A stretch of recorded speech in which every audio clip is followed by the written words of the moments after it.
अदालत के आरंभिक कार्यवाही के दो बहुत ही महत्वपूर्ण पहलू होते हैं, जिनमें पहले पहलू को हम सम्मन कहते हैं और दूसरे को वारंट कहते हैं। सम्मन एक तरह से किसी व्यक्ति को ससम्मान बुलाने का एक निमंत्रण होता है कि आपको विद रेस्पेक्ट बुलाया जा रहा है कि आप अदालत में प्रस्तुत होइए, आपकी आवश्यकता है, आपको कहीं पे गवाही देनी है या आपको किसी तरह के कागजात को प्रस्तुत करने के लिए बुलाया जा रहा है। इसके अलावा वारंट एक तरह के वो आदेश होते हैं जहाँ पे व्यक्ति ससम्मान बुलाए जाने के बावजूद भी अगर वो उपस्थित नहीं होता या किसी अन्य मामलों में उस व्यक्ति को उपस्थित करना आवश्यक होता है बाध्य तरह से, तो ऐसे मामलों में पुलिस को ऑर्डर दे कि उस व्यक्ति को अदालत में दूसरे तरीके से प्रस्तुत कराया जाता है। यहाँ पर इसे आप सामान्य तरीके से ऐसे समझ सकते हैं ना कि अगर सीधी उंगली से घी नहीं निकलती तो उंगली को टेढ़ा करना पड़ता है। तो यहाँ पे सम्मन जो होता है वो सीधी उंगली है और वारंट जो होते हैं वो टेढ़ी उंगली होते हैं। तो आज की इस वीडियो में हम वारंट के बारे में तो नहीं, लेकिन सम्मन के बारे में बहुत ही संक्षेप में, बहुत ही सामान्य तरीके, सामान्य भाषा में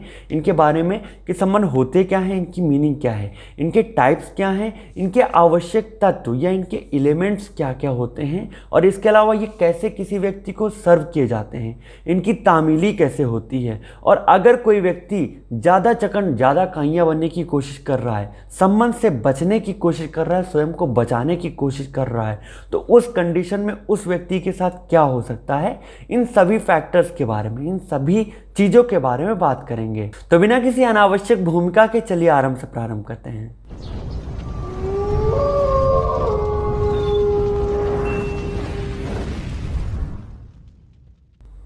तो सबसे पहले हम बात कर लेते हैं कि सम्मन्स होते क्या हैं।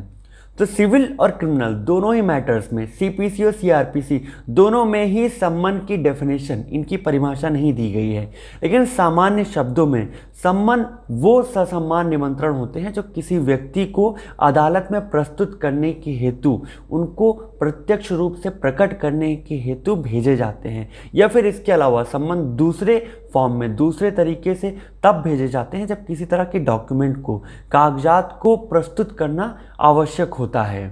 अगर सम्मन के बारे में प्रोविजंस की बात करें तो सीपीसी के ऑर्डर 5 में या आदेश 5 में इनके बारे में प्रोविज़न दिया गया है और वहीं पे सीआरपीसी के चैप्टर 6 और चैप्टर 7 अर्थात अध्याय 6 और अध्याय 7 बात करते हैं सम्मन्स के बारे में। तो हम इन कानूनों के अंदर बहुत ही तह तक नहीं जाएंगे, लेकिन हम सरसरी तौर पे इनके बारे में क्या क्या प्रोविजंस दिए गए हैं इन सब के बारे में बात करने वाले हैं। तो हम जान लेते हैं कि एक सम्मन के अंतर्गत एसेंशियल्स क्या क्या होते हैं, उसके कंटेंट्स क्या क्या होते हैं, उसके अंदर जो होते हैं वो तत्व क्या क्या दिए होते हैं। तो अगर बात की जाए सम्मन्स के तत्व में क्या क्या दिया होता है, इनके फॉर्म में, इसमें जो चिट्ठी आती है तो उसमें क्या क्या लिखा होता है। तो उसमें सबसे पहली चीज़ तो उस अदालत का जो कि इसे जारी कर रही है, जो इन्हें दे रही है, उनका नाम लिखा होगा, उनका सील होगा, उनका मुहर होगा और इसके अलावा किस स्थान पे व्यक्ति को प्रस्तुत होना है, कितने बजे होना है, जो तारीख होगी, तारीख पेशी वगैरह, समय दिया होगा और इसी के साथ साथ किस केस में उनको बुक किया गया है, किस केस के संबंध में उस व्यक्ति को बुलाया जा रहा है,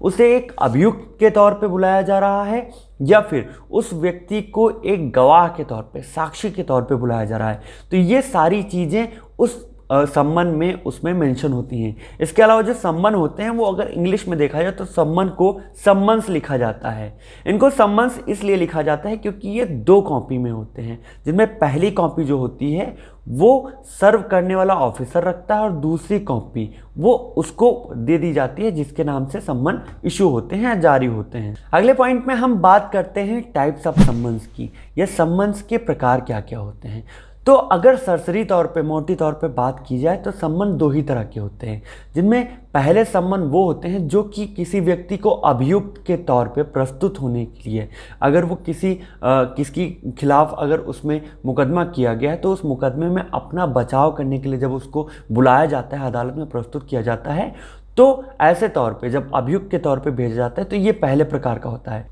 और उसके अलावा दूसरे प्रकार के सम्मन वो होते हैं जो किसी व्यक्ति को एक साक्षी के तौर पे, गवाह के तौर पे अदालत में प्रस्तुत होने के लिए इशू किए जाते हैं या सर्व किए जाते हैं। अब अगला प्रश्न सम्मन की तामीली के बारे में होता है कि इनको सर्व कैसे किया जाता है, सम्मन सर्व कैसे किए जाते हैं। तो इसके बारे में अगर बात की जाए तो कानून में 3 तरह के प्रोविज़न दिए गए हैं कि 3 तरह से इन्हें सर्व किया जाएगा। सबसे पहले तौर पे तो हर सम्मन को कोशिश किया जाता है कि इसे पर्सनल लेवल पे हर व्यक्ति को व्यक्तिगत तौर पे जिसके नाम से ये जारी हुआ है, जिसके नाम से ये इशू हुआ होता है, उसको दिया जाए। अगर व्यक्तिगत तौर पे देना संभव नहीं हो पाता, उस व्यक्ति को व्यक्तिगत तौर पे नहीं दिया जा सकता है, वो गांव के किसी ज्ञानचंद के चक्कर में पड़ गया कि हाँ भाई अगर सम्मान ले लोगे तो लफड़ा हो जाएगा, और वो अपने आप को बचाने की कोशिश कर रहा है, कंसील करने की कोशिश कर रहा है, सम्मान को नेग्लेक्ट कर रहा है, अवॉइड कर रहा है। तो ऐसी कंडीशन में यहाँ पे दूसरा तरीका यूज किया जाएगा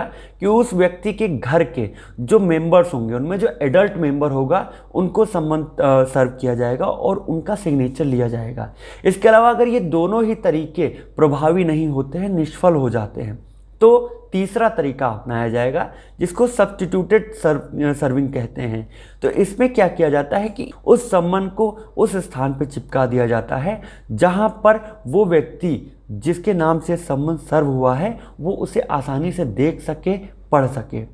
अगर सम्मन के तामिली शब्द के बारे में बात किया जाए तो इसका एग्जैक्ट हिंदी टर्म तो हमें नहीं पता, लेकिन इतना जरूर कहा जा सकता है कि तामील करने का मतलब ये होता है कि जिसके नाम से ये सम्मन जारी हुआ है, इशू हुआ है, उसके संज्ञान में आ जाए, उसके नॉलेज में आ जाए, एक्नॉलेजमेंट में आ जाए कि हाँ भैया आपके नाम से सम्मन आया हुआ है। तो जिस दिन उस व्यक्ति के जिसके नाम से सम्मन जारी हुआ होता है उसके संज्ञान में आ जाता है ये सम्मन, तो उसे तामीली होना कहते हैं। और सबसे लास्ट में हम बात कर लेते हैं कि अगर कोई व्यक्ति सम्मन से स्वयं को कंसील करता है, बचाता है, अवॉइड करता है सम्मन को लेने से, तो उस कंडीशन में क्या कंसिक्वेंसेस, क्या क्या परिणाम हो सकते हैं।